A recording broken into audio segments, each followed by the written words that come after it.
All right. Well, our next guest speaker today will be Dr. Jennifer Curtin. She's the Chief Medical Officer of Rhythm, spelled RTHM, and physician who's been treating patients with complex, poorly understood illnesses since long before the pandemic.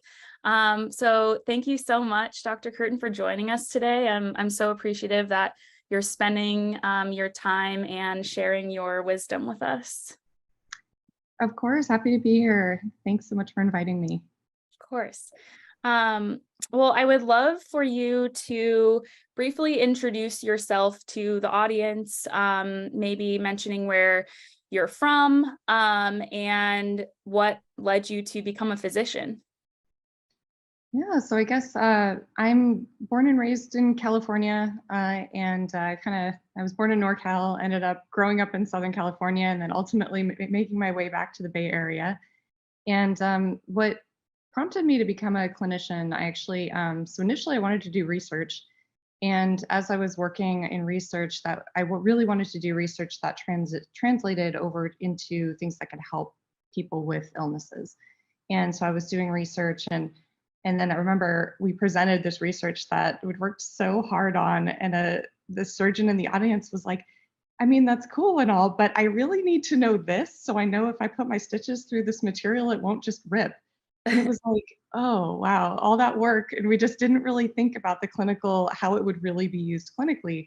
And so I realized, if I really want stuff to be able to translate from bench to bedside, I really need the clinical piece. And also I ended up developing some health conditions, as did my family, that really no one could figure out. And so it kind of also became a mission to figure out what's going on with me and my family. Is there a solution to this? Yeah. Well, I will say that there are a lot of people that I know, and I'm sure you as well, that have, personal experiences that kind of lead them down the career path that they choose. And I think, especially in medicine, a lot of clinicians and also people doing research are motivated because of, things that they've been personally touched by. So once you went to medical school, did you already kind of have a track in mind for what kind of physician you wanted to be and what you wanted to specialize in? So, I mean, originally I was very interested actually in surgery, but I realized, I didn't know that I had dysautonomia at the time. And so my dysautonomia really, as I look back, because I wasn't diagnosed for quite a while, was probably orthostatic hypotension, just knowing how low my blood pressure was just when I was standing and things. And so I realized I couldn't stand long enough to be a surgeon. I would get too dizzy. I'd have to be able to move around, put my feet up and things like that. So I ended up going towards internal medicine because I really liked the problem solving aspect of it. And you see a variety of things, and it's kind of like, you can kind of approach almost anything with that background. So I Yeah. did medicine.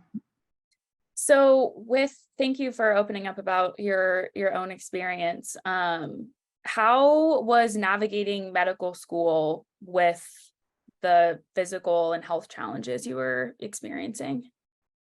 It was definitely challenging. I think, it was the first, I think it was the first year they had changed things to more of like a pass fail system, and the classes were not necessarily mandatory to attend, which is actually one of the key reasons I chose that particular school.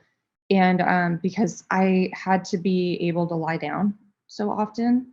And during flare ups and things, I needed to be able to lie down. I couldn't make it to class. And so I was able to kind of like study on my own, watch recordings. And the cool thing was just having that system allowed us to help each other a lot more. Instead of being each other's competition, we were actually each other's help. And it was really great. So, it was tough trying to learn to cope with those things, and, finding different pairs of compression pants and salt and water loading, but then trying not to swell up into a balloon. And, it was kind of it was an interesting balance there. But definitely the ability to be able to do classes from different locations, be able to lie down, and was was very helpful. Yeah. I think one of the like major benefits we've also seen from the pandemic is the increased accessibility of medical education and allowing students to do so much work remotely. In addition to the private sector too, which we will touch on later, and everything that you are tackling now.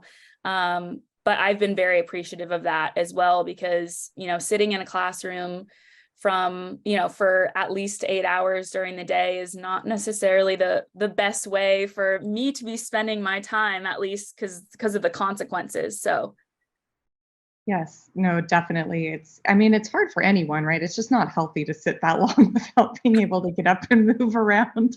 But yeah, it's not a great way, especially if you have dysautonomia or your blood pools or you have issues with fatigue and things like that. It's brutal. And so, yeah, I mean, they were just starting to roll out some initial kind of recording technology back when I was in med school. So, now it's a lot better, but then there's always the question of, well, we still want people there versus not there. yeah, So, but yeah, I agree. I think one of the big things that I was really kind of wanting to see was that medical education became a lot more able to support people with different kinds of health conditions, because I think it really does bring a different lens when you're a provider who's actually been sick, and you've gone through your own challenges. You can empathize a lot more with what your patients are going through. You can understand why people act a certain way or respond a certain way when you say things. It's just a different kind of approach and mindset when you go through it. yeah, But it's really challenging to go through it. So it's sort of that, well, okay, if it's that hard, how many people with health conditions are even going to be able to make it through? So, you know, that's a tough thing to solve. But I do think the telehealth component has made things easier for people, yeah, but not just easy in an absolute sense. yeah. I know it would, and it's my dream to see more people in different, positions of health be able to be a provider because of the experience that they bring to the table. And hopefully with time, there's going to be more adaptive ways to allow individuals to pursue what they want to pursue. Because I think that, the barrier to entry is really great. But you were at the forefront of medical education beginning to be a little bit more accessible. But did you receive any pushback from either students or faculty or anybody that you encountered because of the health challenges you were managing? Not really, because a fair amount of my class took advantage of the ability to not necessarily have to attend class and the ability to study on your own. And generally speaking, I think because people were supportive, my class and stuff kind of, especially like my housemates and things, like they actually were just like, hey, like, are you okay? Like they were more concerned and like trying to, be supportive of me and stuff like that. And Yeah. rather than necessarily there being any bad consequences. But it was more so when I started interviewing for residency programs that because I did have a condition that I ended up getting diagnosed in medical school. And, I wrote about that a little bit in my residency application. And at one program that was very small but fairly prestigious, I got pulled aside by the head of the program on Wow. my interview day. And basically they were like, kind of grilling me on my health and saying, are you sure you're going to be able to not take like kind of extra days off? And I'm like, I didn't think part-time residency was even a thing. And they were like, well, it's not. And that's why. And I was like, if you were so concerned about me, why even invite me out for an interview, like that sort of thing. So it was just, there were encounters and I had to explain my health stuff and really, you find ways of explaining it and talking about, well, hey, I'm on this medication now where I get, IVIG infused. So I actually have the collective immunity of 10,000 people. It's actually like a superpower. So, things like that. So you get creative about turning something that people may perceive as a weakness into a strength. Yeah. And, but it's tough. Like when you're having to deal with that. It wasn't the majority by and large of places that I had gone to and interviewed at that I got kind of grilled on my health stuff, but it did happen. And when it did, it was, you know, it was a little disturbing and challenging, but Yeah. it's kind of unfortunately comes with the territory. Yeah. Do you feel like that was influential in like how you ranked your residency like applications? Like how, you know, the culture or the people that you interacted with at certain places, did that influence like how highly you ranked different institutions? Um, just to some degree, yes, because I was just like, you know, I don't want to go to a program where they're going to be really um, constantly scrutinizing me and Yeah. things like that. You know, just you're going to be under an extra load of pressure to perform, and every little thing you do is going to be attributed to, you know, oh, you have this, and that's why this happened, right? Even if other people did the same thing or had the same thing happen to them. And so, yeah, definitely, I think it did influence my rankings. But at the same time, I mean, you know, I also understood to some degree where they were coming from, where there may be a very small program, very limited number of residents, where if, let's say, you are out for longer periods of time, the other residents have to pick up your shifts. Yeah. And so I kind of get that. And I was like, so it was balanced in the sense of like, okay, this is not a great experience for me, but I'm also like, I understand where they're coming from. They're kind of trying to protect the other people in the class. And I'm like, I understand that. And so it was sort of like taken with a dose of realism and just like, all right, you know, maybe is this the best program for me to apply to? You know, maybe not. So Yeah. And once you were in residency and, you know, a officially an internal medicine physician, how did you end up taking care of patients with complex, like poorly understood illnesses? I mean, I guess I really wanted to work for the doctor who had originally treated me and who'd gotten me kind of well enough to at least get through medical school and residency. And they didn't typically take people right out of residency. And so I didn't think I was going to get that job, but I ended up getting it.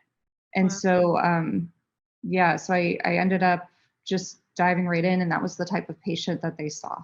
And so I really kind of got to work with the complex chronic illness patients, the sort of mystery cases, and I really got to work with them, you know, starting 3 months out from when I graduated. I did some locums work in between just because I had 3 months to kill, and I was like, all right, you know, making some money would be nice. Yeah. And that was definitely an experience. Goodness gracious, was it? But it was one you know, that was very eye-opening in terms of what things can get like in certain hospitals, especially smaller hospitals that are understaffed. Yeah, I think I worked 60 hours straight with 30 minutes of sleep at one point, and that was pretty brutal. Yeah. I had post-exertional malaise for about like 2 weeks after that. But you know, I'm laughing now, but it was not good then. Yeah. Yeah.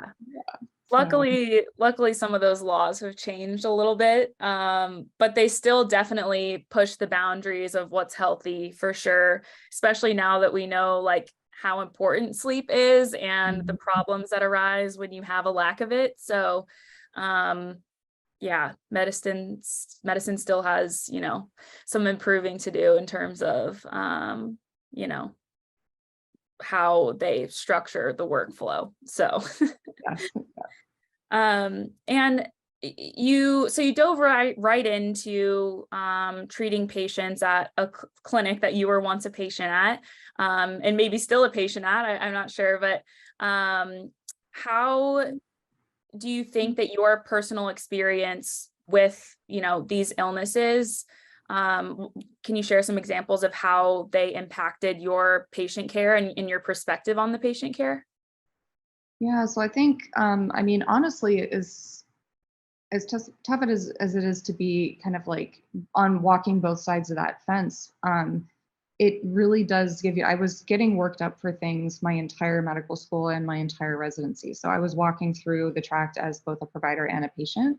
Mm. And so sometimes, you know, it just gives you that different perspective where, you know, we'd be doing setting up patients and consenting them for procedures. And I'm like, I've actually had this done myself.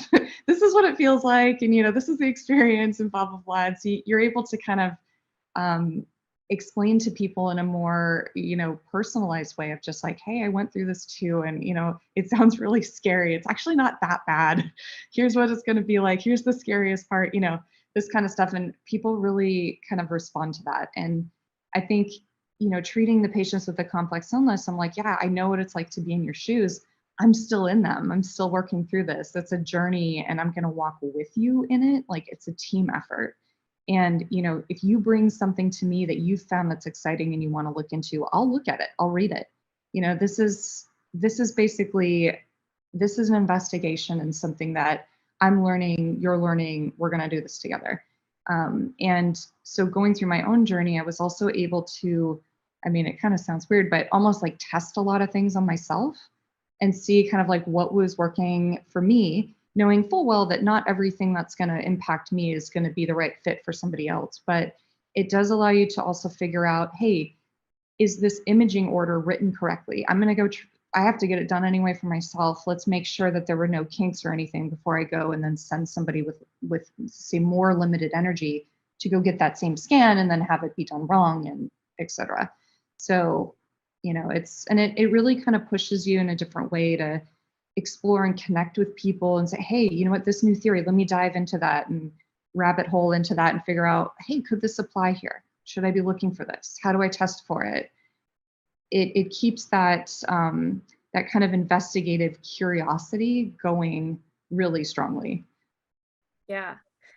Yeah, it's as a like truly curious person, I'm sure that it's also like fun for you in a way and motivating.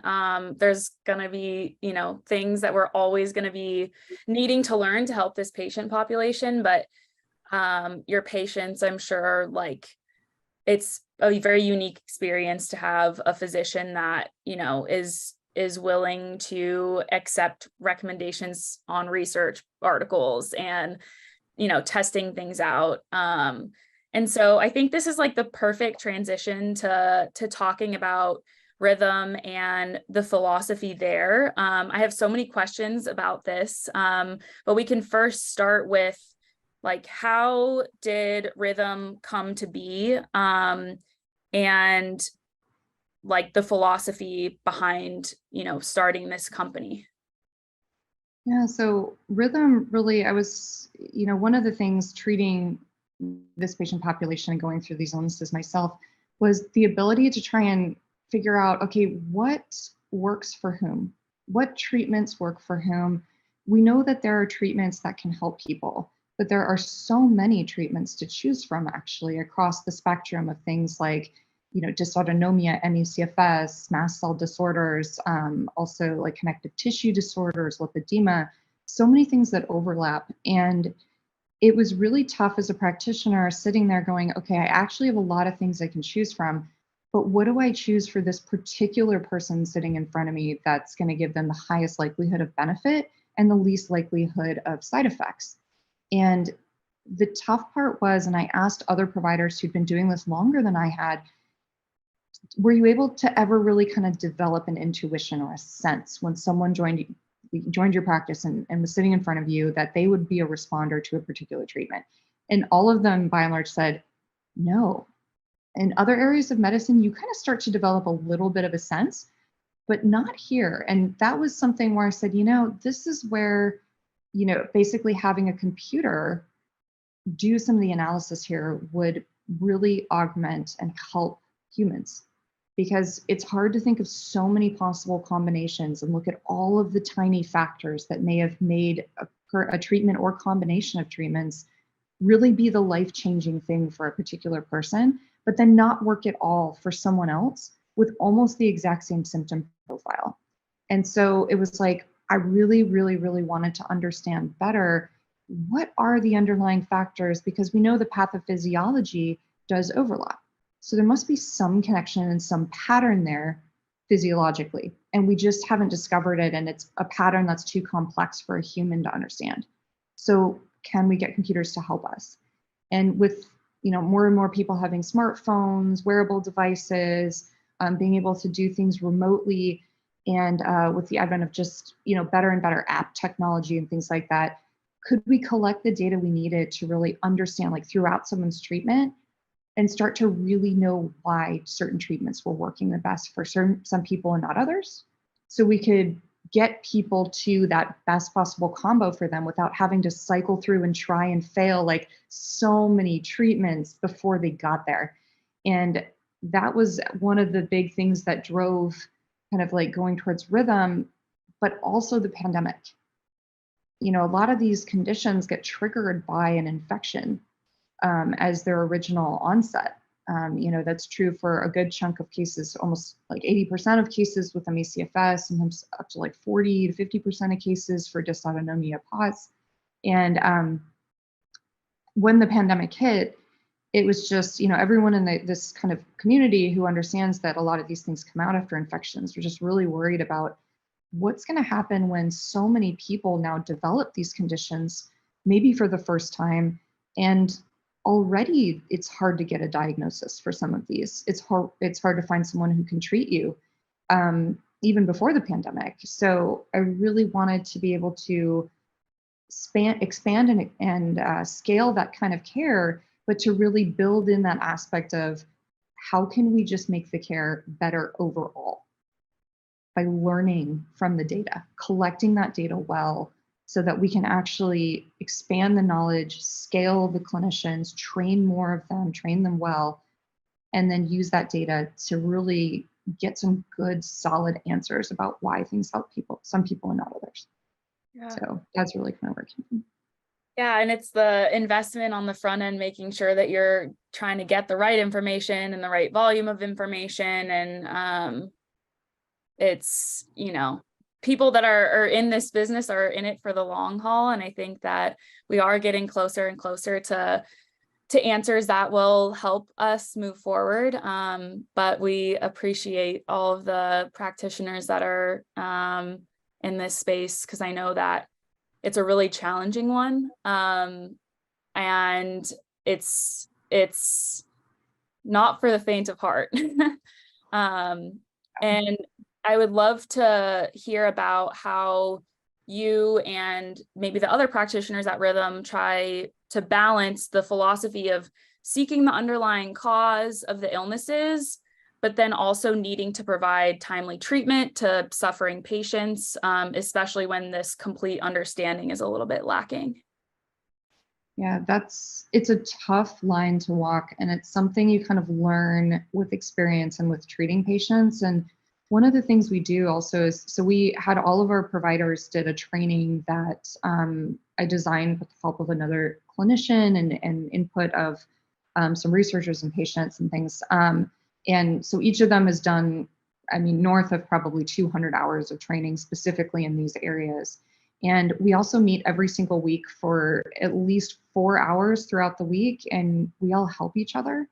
And so we're also all constantly learning from each other, the cases, the patients, and realistically, it's something that we all give each other feedback on. And so, for me, kind of, it's very easy as when you're really have a research kind of mindset or background to want to dig into just what's the root cause, what's the root cause, treat that. Sometimes the tests to get at the root cause don't exist yet, or they're really hard to access. And so one of the things we do is we're constantly staying on top of what tests are there. We actually have a clinical lab where we're trying to develop some of the ones that don't exist yet or that aren't accessible. So it's like, if it's not there, make it. And that's a much, that statement sounds very short, and there's so much work and investment and time that goes into that. But it's like, finding people with a similar passion, working together on solving this is so important. But the other piece of it too is that I think really it's just voice over. When we see one person starting to really dive deeply and the patient they're treating has a lot of like active symptoms, we all chime in and we're like, hey, have you thought about doing this? This is something that's just like a quick, easy hack that they can do. It's low lift, it's cheap, but it can make a big difference. And so we all kind of keep each other in check there. We have a shared resources file that's got like kind of whenever we find something that's helping, we write it down and we have it indexed so that anyone can reference it for future patients. And we record our sessions in terms of like what we discuss, so that there's teaching tools and stuff later. So, but really, it's the having a realistic sense of how long is it going to take to get to that testing. How much stress is that going to put on the patient to get it done? Is it really going to give you a clear answer, or is it going to give you more questions? And so if it's like, hey, if it's kind of muddy, the waters all the way through, you should start doing these small things incrementally while you're doing that. So I kind of see it as two parallel paths that you're following. And it's always making sure that you just don't get too rabbit holed into just finding the mechanism, because you could go down that road for the rest of your life and maybe not solve all this. So it's okay, pepper in the key lifestyle hacks and changes and little tips and tricks and certain medications that more so target symptoms, and make sure those are threaded into this longer road of working up the underlying cause. So it's kind of a weave. Yeah. Yeah. And even if you kind of have the test to be able to figure out what has caused it or what the mechanism is, if we don't know the treatment yet either, that's like another missing piece of the puzzle. So working with, with what you've got, but then also doing your best to create some new avenues. So it's really cool to see the innovative nature of Rhythm. And you are the Chief Medical Officer, and I would love to hear about your role, how you would describe your role, and then kind of what your day-to-day looks like. So yeah, I mean, Chief Medical Officer, it's basically I kind of oversee the entire clinic side. I also do work with our tech team, our product team, our data team, and our lab team. So I'm also a co-founder. So, I kind of, and when you're a smaller kind of earlier startup company, really you wear multiple hats. So you have a title, quote unquote, but you really are kind of doing some of everything. And so, my day to day, I am on a lot of meetings, which can get a little painful, but really it's making sure that the company vision stays clear and that we're moving in the right direction. You have to balance that with basically what's going on in terms of like finances. The ability to raise funds has changed a lot in the past several years. How do we make sure that our patients, the clinic is running smoothly, our patients are getting what they need, we're still expanding to additional locations, our providers are getting the help they need, our care navigators are getting the help they need, all the way down to making the intake forms better for our EHR onboarding for new patients. Like, I'm in there making them. So it's kind of all the way from making the forms to supervising other people, to working with folks, to connecting and networking. It really spans the gamut, to be honest. So I wouldn't necessarily say that my role is a traditional CMO role, because it's really more so a startup co-founder role. Yeah. With the immense experience that's needed of a CMO. Yeah, and I do see patients as well. So it's kind of, my patient panel is smaller, but what I do is and in the discussions, we do case presentations every single week. So I'm always there for those. And so I'm able to help give feedback and things and advice on basically patient cases from any of our providers. And also I can, run some of when I'm stuck on a case, like run it by them and get feedback. And it's just, that is such a powerful aspect of care, is having that kind of like group rounds ability to crack something as a team. Yeah. Yeah, that sounds like something that doesn't exist a lot of places, especially for this patient population in particular. Before you came on, we actually had Dr. Peter Rowe speak and talk about his reflections from the National Academy's post or towards a common research agenda post-viral illnesses conference.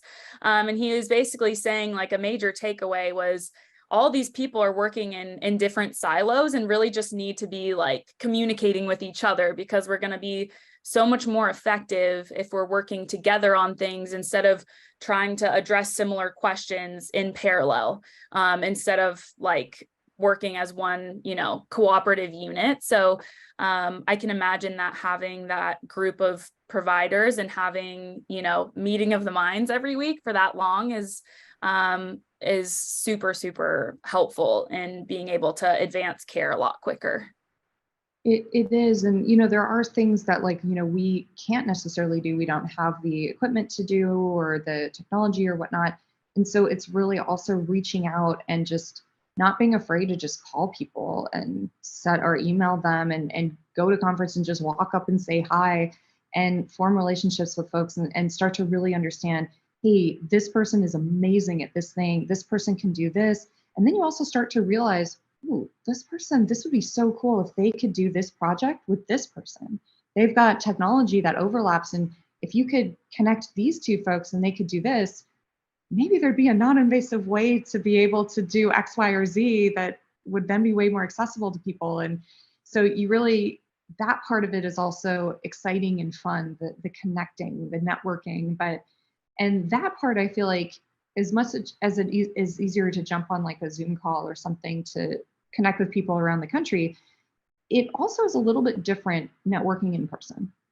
And so, there's a conference coming up that I'll be going to in person, and I'm actually like really excited about it. Obviously, going to be masking the entire time, but it will be exciting to meet people that I've been connecting with and talking to and even working with pretty extensively, and meeting them in person for the first time. And it's just like, that kind of excitement and that sort of human connection, I think, is going to be powerful. And the people who set up the conference were basically saying, yeah, we really want to bring people together into the same room to just get us all together, researchers, clinical, everyone who's working on this problem, and just have us all meet each other and really, so we're not duplicating efforts and we can really get on the same page and start to make that like magic really happen. Yeah, that's so exciting. Obviously Rhythm is tackling some issues that healthcare and the system has inherently, but looking at the broader healthcare landscape, what systemic changes do you think are necessary in order to better support patients with poorly understood illnesses, given the fact that, access is obviously a challenge, but then also like encouraging these insights among healthcare professionals, like you just mentioned with these conferences? Yeah, so I think, one big one is just medical education. And I think the earlier you can get that medical education on these kinds of conditions, so like in medical school, in residency, ideally med school, that it just kind of hits you differently. The earlier you can get it in, when you're not distracted by 8,000 things you have to do that day and, alarm bells going off and all this. But it's, I think that's going to be really powerful just in terms of getting it in early, the information. So people are familiar with it, and then that way they'll recognize it and they'll see it and treat it. And the other thing is making medical education more accessible to people with these conditions and making them feel comfortable enough to be able to speak about what they're suffering with without fear of repercussion. Because one of the biggest things for me that helped things stick in my head was learning about conditions that my colleagues and classmates had. It stuck in my head so much more powerfully than even things I read, right? We are geared towards human stories. Like that's just as a species how we've communicated for millennia. And so it sticks better when you got an example and one that you're close to and you know well. So having that, I think, is going to be powerful as well. I know those are tough things to do. Those are big lifts. But the other components would be things like having more just readily accessible CME. And the tough thing is when you're a provider, right, there's so many things you can do your CME on, your continuing medical education. And it's almost like there would need to be some kind of requirement from higher ups, like from your organization, from your employer, from the state, from whatever, to include these kind of conditions as like you have to do at least 1 hour or 2 hours of mandatory CME on this topic every other year, something like that. So that way it forces clinicians to actually choose those CMEs from the thousands of CME choices you have. Because there's so many things to stay on top of. How do you choose? And so, that's important. Obviously, conferences are very important as well, but conferences also can be expensive. You got to fly there. You got to take time off of, your work, and that means not seeing patients. And so it's like those are always going to be powerful modes. But having virtual access to conferences, I think, has made them a lot more accessible. And having the recordings available, so still being able to learn the material, even if you couldn't fly out to said city and spend a week there, Yeah. So but also technology about data sharing, having collective analytical tools, having repositories that researchers and clinicians alike can start to access. And, something that we're working on as well. And I think, multiple groups are trying to build these kind of interfaces and apps and things that can track data throughout someone's care and make it visible to the providers. So that way the providers can actually see the fine-grained data of like, what's happening? We gave you this treatment. How are your symptoms actually responding to it? Because if you see somebody, let's say every 2 to 3 months for a visit, it's really hard to figure out what happened in that 2 to 3 months. You're relying on that person's memory, their recall, you're relying on, and you may not know what other confounding factors happen. So how much can we measure objectively without straining the person? Can it take less than 60 seconds to gather that information, less than 30 seconds to gather that information, and eventually no time at all, no active input at all? And can we get it to be accurate enough, organized enough? Because it's a lot of data too. How do you display that much data in a way that's useful, that someone can actually use? And so it takes a lot of design, working with patients, working with clinicians, trying to get everything together. But, for me, I had patients even tracking that kind of stuff on paper for years, and it made a huge difference. So it's like, how do we apply that widely across everyone? So you can actually, really, really make decisions on better and better and better data. Yeah. And something that hopefully the generation I'm in and generations to come are going to also be more accepting of integrating technology super easily into their day-to-day life and tracking health, measures, and maybe even figuring these things out on their own before even going to a provider. There's no replacement for a doctor, but I think that they're, like you guys are creating space for technology to just improve the quality of life of these patients that are managing these conditions. Because I don't think we're going to be preventing them anytime soon, but. Oh yeah, and I remember, it used to be there's this whole kind of, I've seen that like the shift going through my career. Now, mind you, I'm kind of in a little bit of a niche area, but initially it was like, don't bring me things from Dr. Google. It's like wrong, and all that stuff. But now it's like a little bit more accepted, and now clinicians are even using Google if they can't figure something out. And now it's like, hey, I actually am getting like research papers from Twitter, or it's not called Twitter anymore, but X. But it's like, okay, great. People are becoming more accepting of it. They're understanding it more.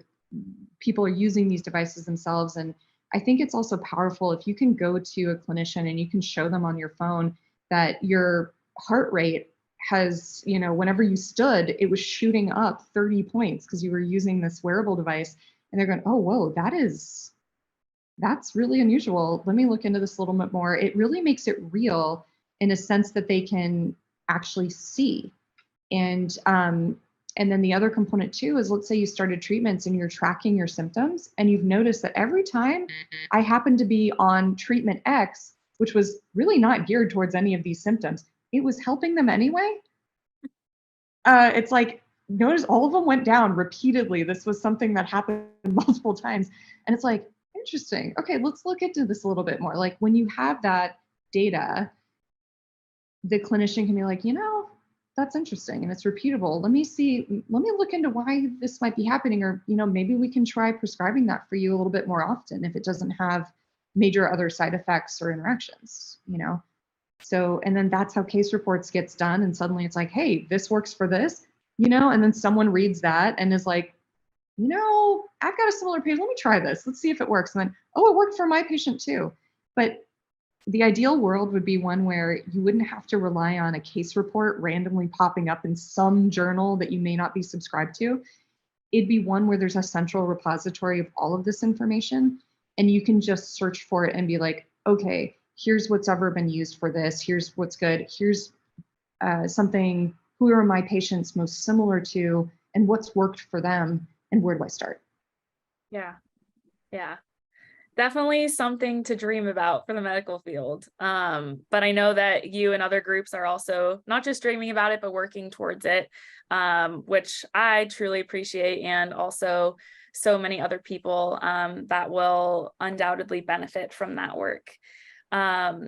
So I would love to know, because you're a wealth of knowledge, and we actually did get a question about it. Where can listeners, attendees, get more information about Rhythm? So I'd say our website is Rhythm, and it's spelled RTHM. So Mary.com. And we actually launched our Rhythm community fairly recently, publicly, and it's got a lot of information, just general information on a lot of the conditions like POTS, dysautonomia, mast cell, long COVID, ME/CFS, resources on pacing, info for caregivers. We're really trying to kind of cover the gamut there. And so that if you go to our website and you hover over where it says join now, you'll get two options. You can either apply to be part of the clinic, or you can join the community. And so there are quite a few questions joining the community, because it's helping us actually gather data on like who's interested in joining it, what other content should we add to it. If we're noticing that a lot of caregivers are actually joining it, we'll start putting more caregiver related info in there. So you can definitely check that out. And that's where we've got a lot of info on our site. And yeah, so that's where I'd refer people. Yeah. And I don't think anybody here would have a problem filling out a survey now that they know how important the data and the information is to help you guys and continue your work. So, and you've obviously spent a lot of time, doing your own homework and research. What other resources would you recommend to patients, caregivers, other physicians if they're interested in learning more? This is something that I am asking all the providers, because I think there will be some consistencies in their recommendations, but also some unique ones. Yeah, so I'd say, depending on the condition that you're looking into, there are really amazing resources. So like Dysautonomia International has phenomenal resources. Also, Bateman Horn Center, they have a really great library of resources that span across from things like ME/CFS, long COVID. There's some dysautonomia resources there, some fibromyalgia. The Clinician Coalition website, US ME/CFS Clinician Coalition, there's a lot of resources geared towards both patients and providers. It's a little bit more so providers, but that is primarily around ME/CFS, but also there's info on some MCAS, like the overlapping conditions and how to look for those in both adults and kids. There's, also really there's so many. I'd almost rather like put together a list perhaps and maybe like email it or something. So, but those are some that are, a good start. Yeah.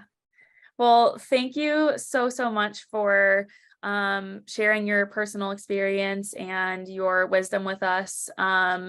I am really excited to see, how Rhythm continues to change patient care for this population and for so many others.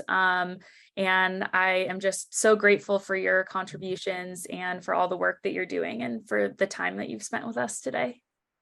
Of course. Well, thank you so much for having me. This has been a great experience. And, just the people who were giving a talk before here, I actually kind of teared up during that one, because it really brought back some, some memories and things. And it just, my heart goes out to everyone with these conditions. It is not easy.